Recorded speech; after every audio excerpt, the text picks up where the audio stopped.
नमस्कार मित्रांनो, मी आहे प्रवीण राठोड. तुम्ही पाहता आमचं YouTube channel tech Marathi expert. तर मित्रांनो, महाराष्ट्रातील सर्व जिल्ह्यांची लाडकी बहीण योजनेअंतर्गतची यादी जाहीर होण्यास सुरुवात झालेली आहे. गावानुसार यादी आता येण्यास सुरुवात झालेली आहे. ही जी आहे आता यादी तुम्हाला कशा पद्धतीने डाउनलोड करायची याची संपूर्ण माहिती आजच्या व्हिडिओमध्ये मी देणार आहे. यादीमध्ये काय माहिती देण्यात आलेली संपूर्ण माहिती आजच्या व्हिडिओमध्ये बघूया. तर चला व्हिडिओ स्टार्ट करूया. तर मित्रांनो, बघितलं तर मुख्यमंत्री माझी लाडकी बहीण योजनेसाठी आधार बँक खाते संलग्न नसलेल्यांची लाभार्थी यादी आलेली आहे. आता या यादीमध्ये संपूर्ण लाभार्थ्यांचं नाव आहे. या ठिकाणी त्यांनी मोबाईल नंबर दिलेला आहे. हा मोबाईल नंबर त्यांनी हाईड करणे गरजेचे होते, पण त्या ठिकाणी त्यांनी हाईड केलेला नाही. ही संपूर्ण यादीमध्ये त्यांनी मोबाईल नंबर ओपनली ठेवलेला आहे.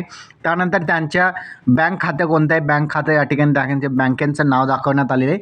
आता तुम्हाला काय करायचं आहे, त्या बँकेमध्ये जाऊन तुम्हाला आधार नंबर लिंक करायचा आहे. लक्षात ठेवा, या ठिकाणी त्यांनी संपूर्ण यादी दिलेली आहे. ही यादी जर तुम्हाला पाहायची असेल तर खाली तुम्हाला डिस्क्रिप्शनमध्ये या यादीची लिंक देण्यात आलेली आहे, त्या ठिकाणी जाऊन तुम्ही बघू शकता. तर अशा प्रकारे बघितलं तर ही यादीमध्ये जवळपास लाखो लाभार्थ्यांचं नाव देण्यात आलेले आहे. त्यामध्ये तुम्ही तुमचं नाव आहे का चेक करा. तुम्हाला पैसे मिळाले आहे का कमेंटमध्ये ते सुद्धा सांगा. जर पैसे मिळाले नसतील ते सुद्धा कमेंटमध्ये सांगा.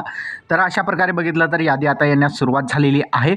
तुम्हाला प्रत्येक यादी जी आहेत आपल्या टेलिग्राम चॅनलवर देण्यात आलेली आहे. प्रत्येक यादी तुम्हाला बघायची असेल तर तुम्ही टेलिग्राम चॅनलला जॉईन करा.